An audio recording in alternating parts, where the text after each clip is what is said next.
After a successful 20-year career in the throes of corporate America, Kelley stepped away to found his next company, Tiege Hanley, a 6-year-old e-commerce company with a mission of helping men look and feel amazing. Tiege has shipped its 1.5 millionth box on July 2022 and has over 350,000 customers worldwide. Kelley is focused on enriching the experience for all customers and guiding men to a healthier lifestyles founded on self-confidence. I'm really excited to talk with Kelley Thornton today about his success and how to help others. Please welcome my guest, Kelley Thornton.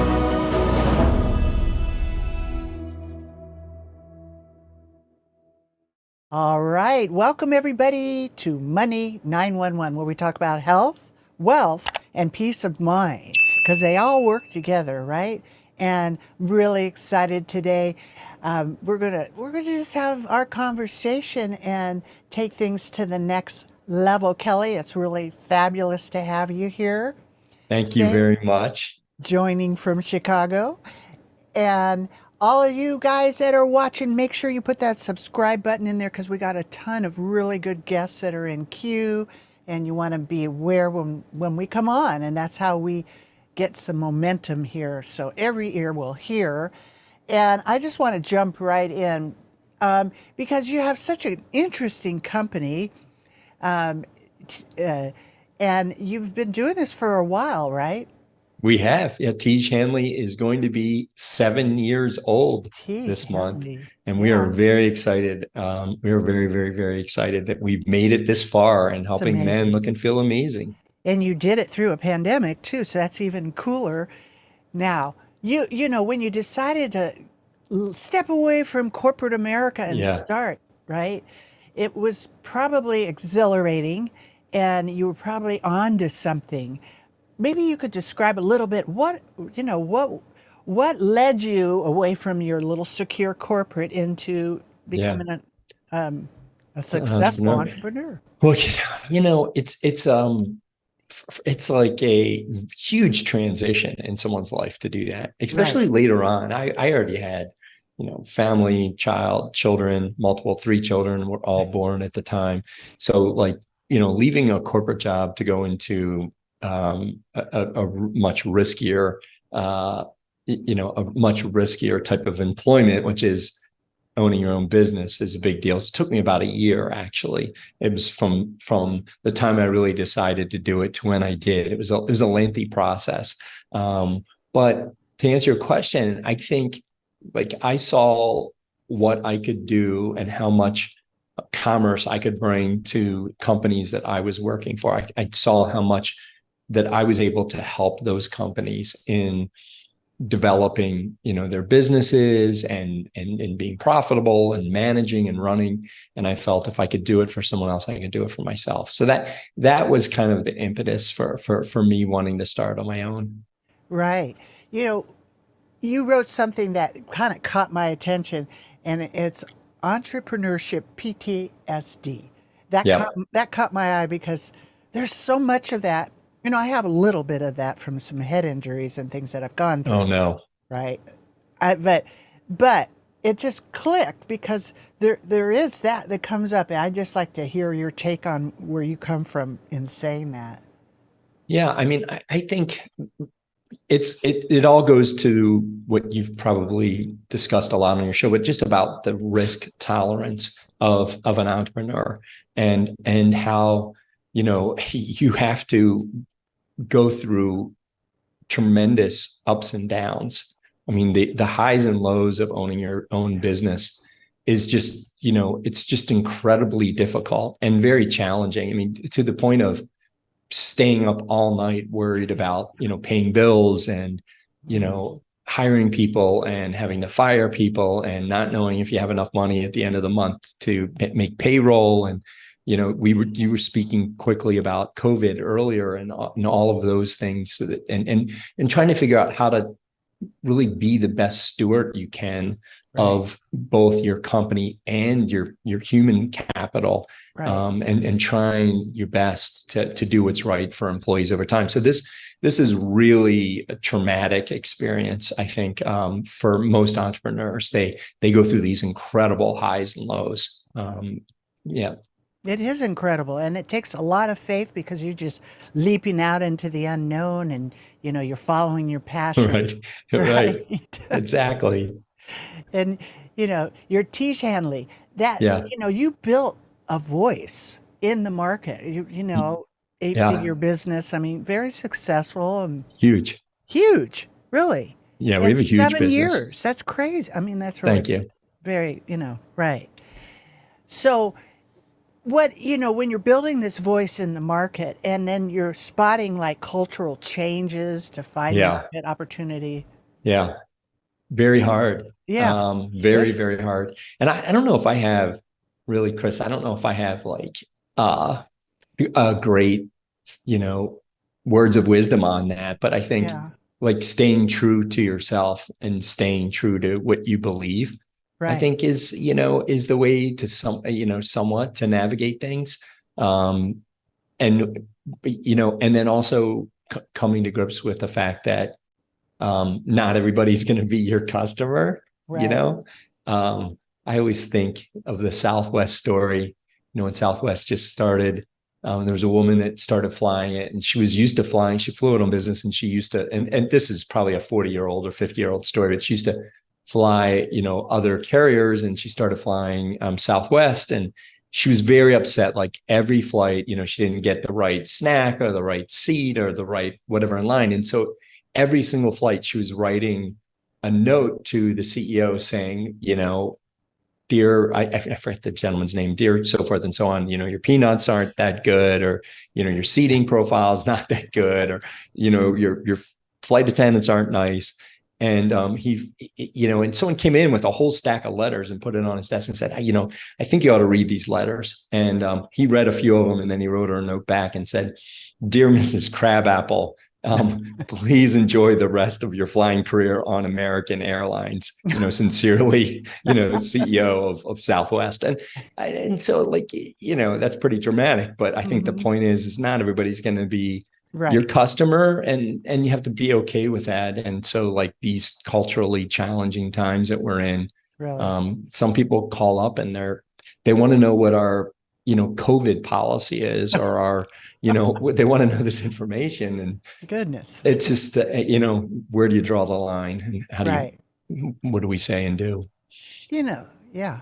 Yeah. And the cultural is radical, the changes and things that are trying to be imposed. It really is standing in your own power, right? In your own brand, your own truth, 100%. right? And 100%. not, well, I might make more money if I give in to something that you're not one with, but you'll lose your soul in the meantime, right? Exactly. It's crazy. It's not worth it. Yeah, I think my mother used to always say, if you don't have anything nice to say, don't say it. And so I My think mom said that too. yeah. And so I think there are certain things. I mean, we are uber social, Uh-huh. but we're fully direct to consumer business. So we're uber social. We publish multiple things on social channels every day. And I think there's some things we avoid talking about, because it doesn't make sense one way or the other. We're either making someone upset and making someone else happy, or making someone happy and making someone else upset. So we don't say it. If we don't have anything relevant to say, we just don't say it. Right. And a lot of things you can't do anything about at this point anyway, right? Yeah, exactly. But, Siege Hanley, right? Teach. Yeah. Teach, Yeah. it's like, but it sounds like Siege, but it's Teach, Hmm. right? Yes, Has that's right. reached impressive milestones in really a short time. And maybe share a story of a customer whose life has changed because, you're working with men. There aren't Yeah. a lot of, I haven't seen tons, they're more women Yeah. centered, right? Yeah. We play clips, both audio clips, and we read testimonials every single week in our executive meeting. And there's the greatest clips of all times. There's funny, and people are calling every day because we have about 1,000 tickets a day, that customer experience tickets. So we have a lot of engagement with our customers. But one of the stories, and it's kind of a tough story, but a gentleman wrote in a few years ago, about 3 years ago. He's from the Pacific Northwest. And he said that he had developed testicular cancer. He has 3 young children, happily married, and he went through this very hard time with dealing with this. And fortunately, he was able to recover from it and continue living his life. But what he said in his testimonial about our products is, he said he during his recovery, he was still able to use our skincare routine in the morning, washing his face after he brushes his teeth, using a high quality moisturizer, and at night doing the same. And that was one connection point to him through his recovery, that he felt a sense of normalcy in his life, that this brought a very sense of normalcy. So it's that those few extra minutes that people have an opportunity to take care of themselves and feel good about themselves. And those are the moments that we hear about all the time from our customers that are the best. Boy, you would never imagine that. I mean, someone going through cancer but it's true, just the normal of just a daily life, and something that makes you feel good when you do it. Exactly. Right? Yeah. And you feel like normal for a moment. That's what this gentleman said. And, he's fully recovered and he is still a customer. But it's those type of things, those great inspirational things that we hear from our customers all the time. And, and a lot of it's like they hear compliments from people. They haven't seen a relative in a while, and someone says to them, what have you been doing to yourself? You look different. Like, did you get a different haircut, or what's going on? So, those are the things we love to hear, because we're making a difference in a guy's life. Right. Well, being a busy entrepreneur and CEO, you're juggling all kinds of things, right? Yeah. And I've always asked everyone this, because, you have 8-figure, whatever business, you're handling all of this stuff. And to maintain your focus and your sanity and to keep your family, what strategies, what rituals, what, prayers, what keeps you grounded? What keeps you productive and focused? Super regimented routine in life. Not for everybody. It's, for me, it works very well. Like I do the same thing every Tuesday morning at 6:00 a.m. I work very similar hours, exercising on a very tight routine. My work schedule is very iterative. Every month, every day, it's always, I shouldn't say it's iterative. It's very consistent every day.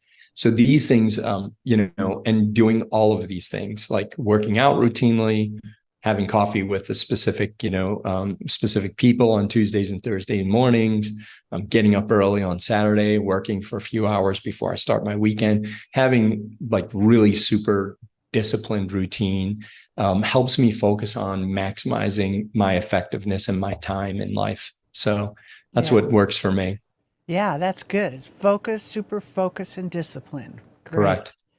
Now, your business is based on loyalty, right? Yes. And it's got a passionate customer base. And so I'm sure, like you say, you get 1,000 responses every day from people that use your product. Correct. Yeah. We get about anywhere from 800 to 1,000 tickets to our customer experience team every day. Yeah, it's tons. That's amazing. And do you have any stories of anybody that went above and beyond the normal? I mean, it happens. Have a lot. It happens. Yeah. We had a guy in Indiana whose house burnt down, and we got some product back, and somehow we found out, and we returned to sender product.